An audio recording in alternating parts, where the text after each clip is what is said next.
నమస్తే, తెలుగు రాజ్యంకి స్వాగతం. నేను మీ సంధ్య. ప్రస్తుతం టాలీవుడ్ ఇండస్ట్రీలో మోస్ట్ అవైటెడ్ మూవీ ఏదైనా ఉంది అని అంటే we all knows Peddi. Almost all censor cut complete అయిపోయిందంట. 3 days టు గో అన్నట్టుగా ఉంది పరిస్థితి. సెన్సార్ రిపోర్ట్ ఎలా ఉంది, పెద్ది సినిమా ప్రభంజనం ఎలా ఉండబోతోంది తెలుసుకునే ప్రయత్నం చేద్దాం. చరిత్రకారులు, సినీ రాజకీయ విశ్లేషకులు చిలగడ శ్రీకాంత్ గారు మనతో ఉన్నారు. ఆయన మాటల్లో. శ్రీకాంత్ గారు నమస్తే అండి. నమస్కారం సంజయ్ గారు. స్పోర్ట్స్ బ్యాక్డ్రాప్లో రాబోతున్న విషయం మనకు తెలుసు. దానికి ఊరి ఇమేజ్ని యాడ్ చేశారు అనేది మనకి ట్రైలర్లో చూస్తే అర్థమవుతుంది. సెన్సార్ కట్ కంప్లీట్ అయింది. డీటెయిల్స్ కొంచెం ఏమైనా 3 గంటల 3 నిమిషాల రన్ టైము యూఏ సర్టిఫికెట్ జారీ చేశారు. కనీ విని ఎరుగని వినోదాన్ని అందించే సినిమాగా రూపొందించబడింది. రామ్ చరణ్ విశ్వరూపం చూస్తారని మనకు అందినటువంటి ఇన్సైడ్ సోర్స్. వాస్తవానికి ఏంటంటే అందరూ పెద్ది కోసం ఎదురు చూస్తున్నారు. జూన్ నెల మేలో జరగని అద్భుతాలు జూన్లో జరగాలని సినిమా పండితులు కోరుకుంటున్నారు. పెద్దితో పాటు లెనిన్ను, త్రిమూర్తులు, బాలన్ను, జననాయకను ఇవన్నీ కూడా విడుదలవుతున్నాయి. ఓకే, ఇవన్నీ జూన్లోనే వస్తున్నాయి. వస్తున్నప్పటికీ చాలా హైప్ ఇప్పటికి క్రియేట్ అయిన సినిమా ఇప్పటివరకు పెద్ది ఒకటే. జననాయకన్ మీద వాస్తవానికి తమిళనాడుతో పాటు ఈసారి ఖచ్చితంగా తెలుగు రాష్ట్రాల్లో కూడా జననాయకనికి ఊహించిన ఓపెనింగ్స్ అయితే వస్తాయి. తర్వాత లెనిన్ ట్రైలర్ చూసిన తర్వాత లెనిన్ ట్రైలర్ మీద మరీ ముఖ్యంగా అఖిల్ మేకోవర్ మీద అంచనాలు ఏర్పడ్డాయి. ఖచ్చితంగా అంచనాలు అందుకోవాలని మనం మనస్ఫూర్తిగా కోరుకుందాం. పెద్ది విషయానికి వస్తే ఇప్పుడు పెద్ది ఏదైతే సెన్సార్ టాక్ వెలుపలికి వచ్చేసిందో సినిమా బాగుంది, జనాదరణ పొందే సినిమా అవుతుంది, అన్ని వర్గాల ప్రేక్షకుల్ని ఆకట్టుకుంటుంది, అన్ని అంశాలు ఇందులో పూర్తి స్థాయిలో చొప్పించబడ్డాయి అన్న విషయాలు వాళ్ళు తెలియజేసేసిన తర్వాత ఇప్పుడు అందరూ ఎదురు చూస్తున్నది జూన్ 1వ తేదీ సాయంత్రం విజయవాడ ఇందిరాగాంధీ మున్సిపల్ స్టేడియంలో జరగబోతున్నటువంటి పెద్ది ప్రీ రిలీజ్ ఈవెంట్ ఏదైతే ఉందో దాని గురించి అందరూ ఎదురు చూస్తున్నారు. సాయంత్రం అన్నారు కానీ వాస్తవానికి మధ్యాహ్నం నుంచి కూడా జనం పోటెత్తుతారని విశ్వసనీయ వర్గాల సమాచారం. అట్లాగే పవన్ కళ్యాణ్ గారు హాజరు కావచ్చు అన్నది అభిమానులకు ఒక గుడ్ న్యూస్, స్వీట్ న్యూస్. దానికోసం కూడా అందరూ ఎదురు చూస్తున్నారు. మరీ ముఖ్యంగా మొన్న జగపతి బాబు గారి డబ్బింగ్ చెప్తున్నటువంటి వీడియోస్ ఏవైతే ఉన్నాయో బాగా వైరల్ అయ్యాయి. జగపతి బాబు గారి పాత్ర మీద అందరికీ తెలియనటువంటి ఒక సానుభూతి ఏర్పడింది. మెయిన్ జగపతి బాబు గారు ఇప్పటి వరకు చేసిన క్యారెక్టర్స్లో జగపతి బాబు కనిపిస్తాడు, బట్ ఈ క్యారెక్టర్ మాత్రమే కనిపిస్తుంది. జగపతి బాబుని అసలు మీరు చూడరు అనేసి ఒక స్టేట్మెంట్ కూడా ఇచ్చేసారు. కాబట్టి ఏంటంటే ఖచ్చితంగా సినిమా అంచనాలు అందుకోవాలి, అంచనాల్ని మించి సినిమా ఉండాలని కోరుకుంటున్నాం. ఎందుకు కోరుకుంటున్నాము అంటే ఇది అభిమానుల పాయింట్ ఆఫ్ వ్యూలో మాట్లాడటం లేదు నేను. సినిమా ముందు పెద్ద సినిమా ఆడాలండి. పెద్ద సినిమాలు చిన్న సినిమాలతో పాటు పెద్ద సినిమాలు ఎంత ఆడితే ఎంత రెవెన్యూ అవి జనరేట్ చేయగలిగితే సరికొత్త ప్రయోగాలకి దర్శకులు అట్లాగే ఎక్కువ ఖర్చు పెట్టి మనల్ని ఒక ఊహా ప్రపంచంలోకి తీసుకువెళ్ళడానికి నిర్మాతలు కూడా కావాల్సినంత వ్యయం చేయడానికి వాళ్ళకి ధైర్యం వస్తుంది. వాస్తవానికి 400 కోట్ల బడ్జెట్ అనుకుందాం సినిమా. 400 కోట్ల బడ్జెట్ సినిమా ఈవేళ 1000 కోట్లు చేస్తుందా, 1500 కోట్లు చేస్తుందా, 2000 కోట్లు చేస్తుందా పక్కన పెడితే అసలు పెట్టినటువంటి వ్యయం తిరిగి వచ్చేసింది, వడ్డీలు గిట్టుబాటు అయినాయి, కనీస లాభాలు వచ్చాయి అన్నా కూడా నిర్మాత మళ్ళీ ఇంకో ప్రయోగం చేయడానికి సిద్ధపడతాడు మానసికంగా. అంతే కదా. ఎందుకంటే ట్రావెల్ని ఎంజాయ్ చేస్తారు ప్రొడ్యూసర్స్, మేకర్స్. ఏంటంటే వాళ్ళు ట్రావెల్ని ఎంజాయ్ చేస్తారండి. ఆ ట్రావెల్ని ఎంజాయ్ చేసే క్రమంలో ఏంటంటే సక్సెస్ వచ్చింది అనుకోండి, ఎంత ఇబ్బడి ముబ్బడిగా లాభాలు వచ్చేసాయి అనేది పక్కన పెడితే సక్సెస్ అయింది, మనం పెట్టిన పెట్టుబడి తిరిగి వచ్చింది, మనకు ఎంతో కొంత లాభం వచ్చింది అని తెలిస్తే నిర్మాత మళ్ళీ ఇంకొక ప్రయోగం చేయడానికి మానసికంగా సిద్ధపడతాడు. అది చాలా ముఖ్యం అన్నమాట. అందుకని ఖచ్చితంగా పెద్ద సినిమాలు ఆడాలి. ఎందుకు ఆడాలి?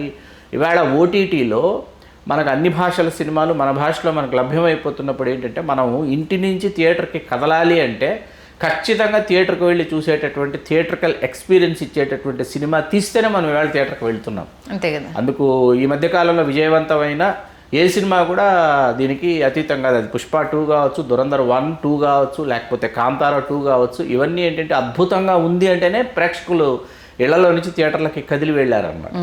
కాబట్టి పెద్ద సినిమాకి ఇప్పుడున్నటువంటి మనకున్నటువంటి సమాచారం మేరకు కుటుంబం పెద్ద సినిమా కోసం ఎదురు చూస్తోంది. కుటుంబాలు పెద్ద సినిమాకి వచ్చి పెద్ద సినిమాని వాళ్ళు ఆశీర్వదిద్దామని అనుకుంటున్నారు. పెద్ద సినిమాని ఘన విజయం సాధించే దిశగా తీసుకువెళదామని సిద్ధమైపోయారన్న విషయం మనకు అర్థమవుతుంది, సందేహం లేదు. అలాగే కట్స్ చాలా పడ్డాయి, సెన్సార్ కట్స్ అనేసి అని అన్నారు. స్పోర్ట్స్ బ్యాక్ డ్రాప్లోనే కదా అన్ని సెన్సార్ కట్స్ అని అంటే వైలెన్స్ ఉండొచ్చు, వైలెన్స్ పాళ్ళు ఎక్కువైనప్పుడు ఉండొచ్చు. మరి వైలెన్స్ పాళ్ళు ఎక్కువ అనుకుంటే హిట్ 3 కావచ్చు, లేకపోతే దురంధర్ 2 కావచ్చు. వీటిలో కూడా మార్కో అని ఒక సినిమా ఉంది, మీరు చూసారు టూ మచ్ వైలెన్స్. మరి ఆ వైలెన్స్ ని యాక్సెప్ట్ చేసినప్పుడు మరి ఇందులో వైలెన్స్ గురించి కట్స్ చెప్పారా లేకపోతే మరేదైనా అన్నది మన సినిమా చూస్తే మనకు అర్థం కాదు. అవి వెరీ షార్ట్, ఇవి నంబర్ ఆఫ్ కట్స్ కాదు, కాకపోతే ఏంటంటే మేనేజబుల్ అనమాట. దాని నుంచి పెద్దగా వర్రీ అవ్వాల్సిన పని లేదు. అంటే మామూలుగానే సినిమాలో సెటరికల్ జానర్లో ఉన్నప్పుడు ఒకరిని ఇమిటేట్ చేస్తూ కొన్ని సీన్స్ ఉంటాయి కదా, దాన్ని స్పోర్ట్స్ బ్యాక్ డ్రాప్ ఒక ఊరి కోసం ఆయన ఈ రకరకాల ప్లేస్ చేస్తారు అనేది క్లియర్గా తెలిసింది. అభిమానుల నుంచి వచ్చిన సెన్సార్ కట్సే ఇలా ఉన్నాయంటే సినిమా రిలీజ్ అయినాక ఇంకెన్ని కట్స్ వస్తాయో అనేసి ఒక డౌట్. అంటే ఈ సీన్స్ తొలగించాలి, ఇవి అభ్యంతరాలు అనేసి రైజ్ చేస్తూ ఎలా అయిపోయిందంటే ప్రాంతీయ ద్వేషాలు రెచ్చగొట్టేవాళ్ళు, తర్వాత కులపరమైన మతపరమైన ద్వేషాలు రెచ్చగొట్టేవాళ్ళు, వీళ్ళేంటంటే అసలు తీరిక లేనటువంటి వాళ్ళు చాలామంది వీళ్ళు తయారయ్యారు. వీళ్ళకి ఎక్కువ సమయం ఉంది, తీరిక ఉంది, దీంతో వీళ్ళు ఏంటంటే ప్రతిదీ పట్టి చూడటం. మొన్న అనంత శ్రీరామ్ని ఇచ్చేశారు పాటకు సంబంధించి. అనంత శ్రీరాము దీని గురించి మాట్లాడారు. అలా మాట్లాడాలనుకుంటే చాలా పాటలు ఉన్నాయండి మనం మాట్లాడాలనుకుంటే. ఇప్పుడు జ్యోతిలక్ష్మి చీర కట్టింది, చీరకే సిగ్గేసింది అంటే అంతకంటే బూత్ ఇంకెక్కడ ఉంటుంది. మరి విజిలేస్తే ఆంధ్ర సోడా బుడ్డి పాటలో చంద్రబోస్ గారు నీ గుర్రం కోసం తెచ్చా నేనే వెచ్చనైన గడ్డి అంటుంది ఆ పాత్ర, హీరోయిన్ అంటుంది అన్నమాట. అంతకంటే ఇంకేం ధ్వనిస్తాయి? అవి కాదండి అసలు అక్కడ ఆ సమయానికి ఆ సందర్భానికి అక్కడ ఆ మీటర్కి ఆ పదాలు కుదిరాయి, ఆ అర్థం కుదిరింది, వేశారు. అసలు రంగస్థలంలో మరి రామ్ చరణ్ గారి పాట మన పూజా హెగ్డే గారితో చేసిన పాటలో ఎన్నెన్నో ధ్వనిస్తాయన్నమాట. ఇంకా భూతద్దంలో పెట్టి చూస్తే చాలా ఉంటాయండి. ప్రతి సినిమాలో బూతు పాటలు, ఇప్పుడు శృంగారాన్ని బూతుని వేరు చేసి చూస్తే వేరుగానే కనిపిస్తాయి. దాన్ని శృంగారంగా కాసేపు విని మన ఇళయరాజా గారు స్వరపరిచిన పాట అండి సంకీర్తన్ సినిమాలో. ఆయన సంకీర్తన్ సినిమా మొత్తం ఒక ఎత్తు, గీతాకృష్ణ గారు సందర్భాలు చెప్పి ట్యూన్స్ తీసుకుంటూ ఆయన ఒక సందర్భం చెప్పిన తర్వాత ఆయన 100 రూపాయలు నోటిస్తే వచ్చేస్తాను అనే పాట చేశారు ఇళయరాజా గారు. 100 రూపాయలు నోటిస్తే చాలు వచ్చేస్తా అని పాట. అసలు ఎలా తెలుసు మీకు మా ప్రాంతంలో ఇలాంటి సంప్రదాయం ఉందని, ఇలా చేశారు అంటే నువ్వే కదా సందర్భం చెప్పావు, ఈ సందర్భానికి అలా ఉంటే బాగుంటుందని అనిపించి చేశారన్నారు ఇళయరాజా గారు. ఆయన చేసినన్ని టపాంగుత్తు అంటారు ఆ నాటు పాటలు. ఇళయరాజా గారు చేసిన పాటలు ఎవరూ చేయలేదు, దేశంలోనే ఎవరూ చేయలేదు ఆయన చేసిన పాటలు. అవన్నీ మరి తమిళనాడులో ఏంటంటే వాటిని ఏ స్థాయిలో చూడాలో ఆ స్థాయిలో చూసి ఆనందించేశారు ప్రేక్షకులు. ఇక్కడ మనం ప్రతిదీ పట్టుకున్నాం అనుకోండి, ప్రతిదీ పట్టుకొని ఆలోచిస్తే మరి వినోదింపజేసేటటువంటి వాళ్ళకి తెలియని విసుగు వస్తుంది. ఎందుకోసం రాయాలి, ఎవరి కోసం రాయాలి, ఎందుకోసం తీయాలి, ప్రతి ఒక్కరు నా మనోభావాలు దెబ్బతిన్నాయి, లేకపోతే మా దీన్ని కించపరిచారు, దాన్ని కించపరిచారు. ఆ కొడకా కోటేశ్వరరావు పాట ఉంటుంది మనకి అజ్ఞాతవాసిలో. ఆ కోటేశ్వరరావు గారిని ఆయన ఒక ఆయన కేసు పెట్టారు, దాని మీద ఒక ఆయన కేసు పెట్టారు విజయవాడలో తెలుసు కదా. ఇట్లా నా మనోభావాలు దెబ్బతిన్నాయి, మీ మనోభావాలు దెబ్బతింటే మరి విలన్ పేరు ఫణిభూషణ్ రావు, భుజంగరావు, సర్పభూషణ్ రావు ఇలాంటి పేర్లు పెట్టేవాళ్ళు విలన్కి. ఆ పేర్లు ఉన్న వాళ్ళందరూ బాధపడాలి కదా. సిల్లీ అవుతుందిలేండి. పెద్ద సినిమాలో ఈగర్గా మీరు వెయిట్ చేస్తున్నది ఏంటి? నేను రామ్ చరణ్ గురించి ఎదురు చూస్తున్నాను. వాస్తవానికి బుచ్చిబాబు మొండి పట్టుదల, బుచ్చిబాబు ఏ స్థాయిలో అతనికి ఉన్నటువంటి జ్ఞానం ఏంటన్నది అర్థమైంది నాకు. అర్థమైన తర్వాత ఏంటంటే ఐఎమ్ ఈగర్లీ వెయిటింగ్. ఎందుకంటే ఏం చెప్పదలుచుకున్నాడు, తను ఏం తీయదలుచుకున్నాడు అంటే మొదట స్క్రిప్ట్ లాక్ అయిన టైంలో స్క్రిప్ట్లో ఎవరెవరైతే ఉన్నారో వాళ్ళల్లో ఒకరు నాకు బాగా తెలుసు, తోలేటి ప్రకాష్ గారు. ఆయనతో మాట్లాడాను.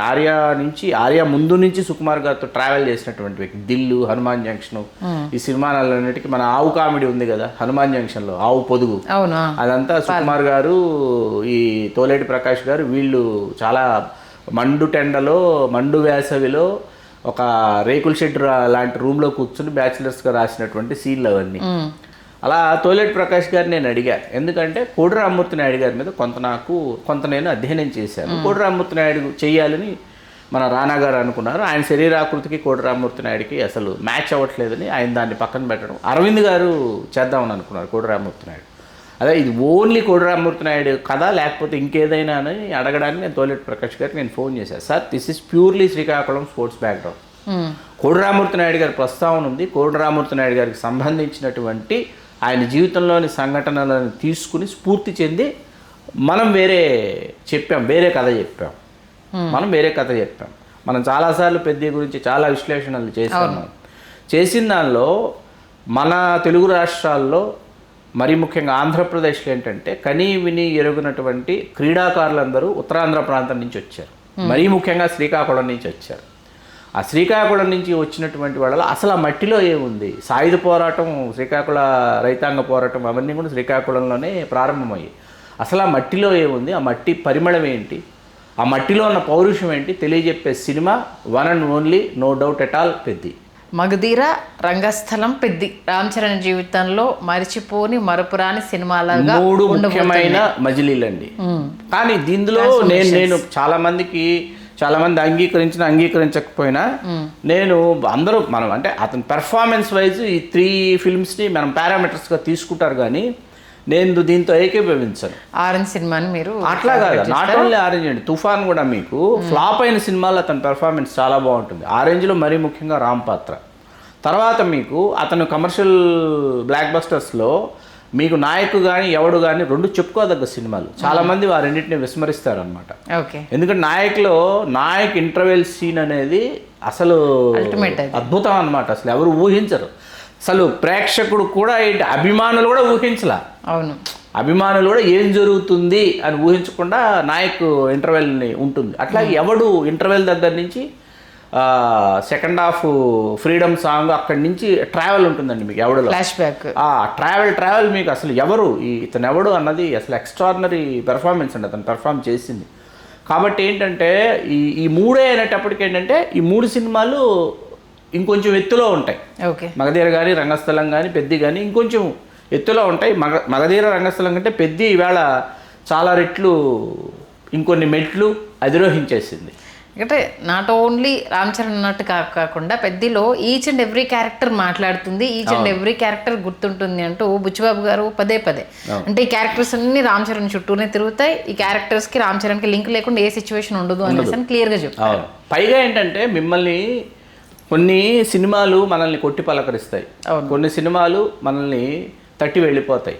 ఇది కొట్టి పలకరిస్తుందా తట్టి వెళ్ళిపోతుందా అన్నది తెలుసుకోవాలంటే దాన్ని మనకు అనుభవంలోకి రావాలి సినిమా. పైగా ఏంటంటే మనతో సినిమా తాలూకు సన్నివేశాలు కావచ్చు, సినిమాల్లో ఉన్నటువంటి పాత్రలు కావచ్చు, మనం ఇంటికి వెళ్ళినా కూడా మనల్ని వెంటాడాయి అనుకోండి, అది అద్భుతం అనమాట. అలాంటి అద్భుతాలు గతంలో చాలా సినిమాలు చేశాయి. అవును, అలాంటి సినిమా పెద్ద అవుతుంది, అవ్వాలని మనస్ఫూర్తిగా కోరుకోవాలి. ఖచ్చితంగా సార్. Eagerly waiting. చాలామంది ఫ్యాన్స్తో సహా మరొకసారి తెలుగు సినిమా ఇండస్ట్రీ స్టామినా కావచ్చు, బ్లాక్ బస్టర్ హిట్ అవ్వాలి, కలెక్షన్స్ అన్ని కొల్లగొట్టాలి అనేసి ఈగర్గా వెయిట్ చేస్తున్నారు. మీరు అన్నట్టుగా సినిమా బ్రతకాలి, సినిమా మీద ఆధారపడి బ్రతుకుతున్న ప్రతి ఒక్కరూ నిండుగా బ్రతకాలి. మంచి విశ్లేషణ నుంచి ధన్యవాదాలు శ్రీకాంత్. ధన్యవాదాలు సంధ్య. హలో, తెలుగు రాజ్యం ఛానల్ చూస్తున్నారా? సామాజిక రాజకీయ జీవన చిత్రణే తెలుగు రాజ్యం. అతిశయోక్తులు అసత్యాలు ఉండవు. రాజకీయ కోణం కాదు, ప్రజా కోణమే కొలబద్ద. తెలుగు రాజ్యం వీక్షణ మీ ఉత్తమ అభిరుచికి నిదర్శనం.